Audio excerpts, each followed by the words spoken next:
আসসালামু আলাইকুম। এটিএন বাংলা সংবাদে সবাইকে স্বাগত জানাচ্ছি। আমি শান্তা ইসলাম।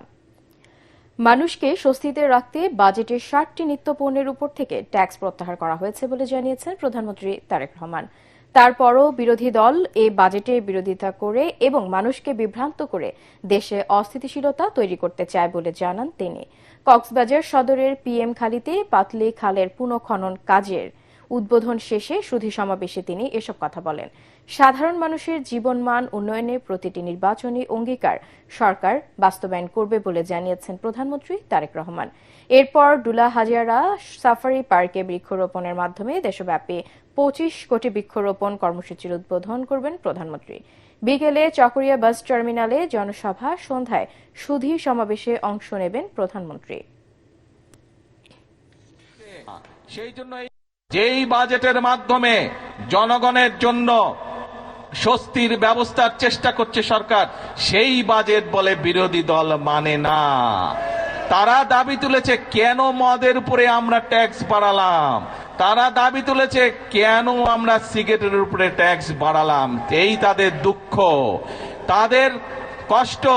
কেন বর্তমান সরকার 60টি নিত্য প্রয়োজনীয় দ্রব্যমূল্যের ট্যাক্স কমে দিল, এই হচ্ছে তাদের দুঃখ। তাহলে কি এরা জনগণের বন্ধু হলো? জনগণের বন্ধু তারা হলো না।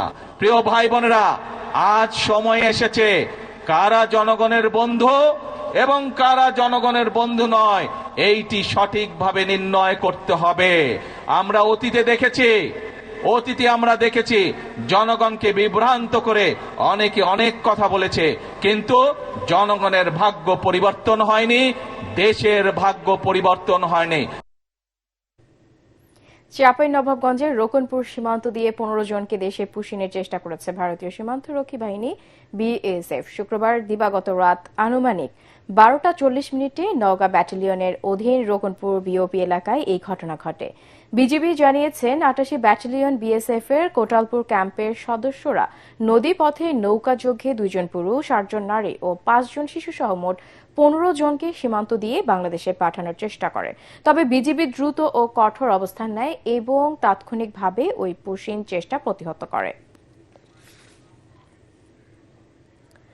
বিশ্বকাপে 2 আয়োজকের গল্প ভিন্ন ভিন্ন। বসনিয়া হার্জেগোভিনার সঙ্গে 1-1 গোল করে বিশ্বকাপে প্রথম পয়েন্টের স্বাদ পেয়েছে কানাডা। অন্যদিকে প্যারাগুয়েকে 4-1 উড়িয়ে দিয়ে যুক্তরাষ্ট্র জানান দিল এবারের বিশ্বকাপে তারা কতটা ভয়ঙ্কর। বিস্তারিত রায়হান রসেলের প্রতিবেদনে।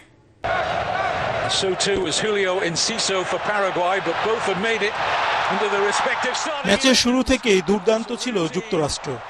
মাত্র 7 মিনিটেই এগিয়ে যায় স্বাগতিকরা। মার্কিনীদের আক্রমণ রুখতে গিয়ে নিজেদের জালে বল জড়ান প্যারাগুয়ের মিডফিল্ডার দামিয়ান বোবাদিয়া। এরপর আর থামেনি যুক্তরাষ্ট্র। 31 মিনিটে গোল ব্যবধান দ্বিগুণ করেন ফোলারিন বোলোগান।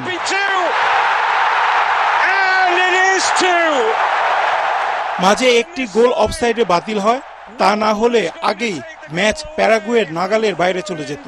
বিরতির ঠিক আগ মুহূর্তে আরও একটি গোল করেন যুক্তরাষ্ট্রের বালোগান।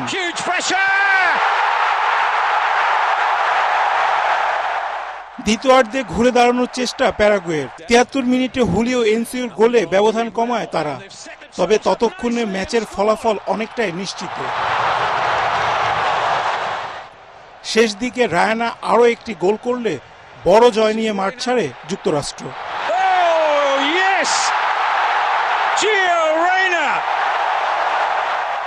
এদিকে আরেক আয়োজক কানাডায় মাঠে গড়িয়েছে বিশ্বকাপের ম্যাচ। নিজেদের প্রথম ম্যাচে দীর্ঘ প্রতীক্ষার অবসান ঘটিয়েছে কানাডা। এর আগের 2 আসরের 6 ম্যাচে জয় তো দূরের কথা, ড্র করতে পারেনি স্বাগতিকরা। এবার টরন্টোতে ঘুচল সেই অভিশাপ। বসনিয়া হার্জেগোভিনার বিপক্ষে গ্রুপ বির ম্যাচে 1-1 গোলে ড্র করে বিশ্বকাপে প্রথম পয়েন্ট তুলে নিল সহ-আয়োজকরা। যদিও প্রথমার্ধেই লুচির গোলে পিছিয়ে পড়ে কানাডা, তারপরও মনোবল হারায়নি জেসি মার্সের দল। শেষ পর্যন্ত ত্রাতা হয়ে আসেন দলের বদলি ফুটবলার সাইল লারিন। মাঠে নামার মাত্র 2 মিনিট পরই দুর্দান্ত শটে দলকে সমতায় ফেরান তিনি। এতে নিজেদের ফুটবল ইতিহাসের পাতায় নতুন অধ্যায় লিখল কানাডা। বিশ্বকাপে 7 ম্যাচে এসে প্রথমবার অপরাজিত থাকলো তারা। রায়হান রাসেল, এটিএন বাংলা। দর্শক, পরবর্তী সংবাদ দেখার আমন্ত্রণ জানিয়ে এখনকার মতো শেষ করছি। এটিএন বাংলার সংবাদ ইউটিউবে দেখতে ব্রাউজ করুন youtube/ATN Bangla News। ধন্যবাদ।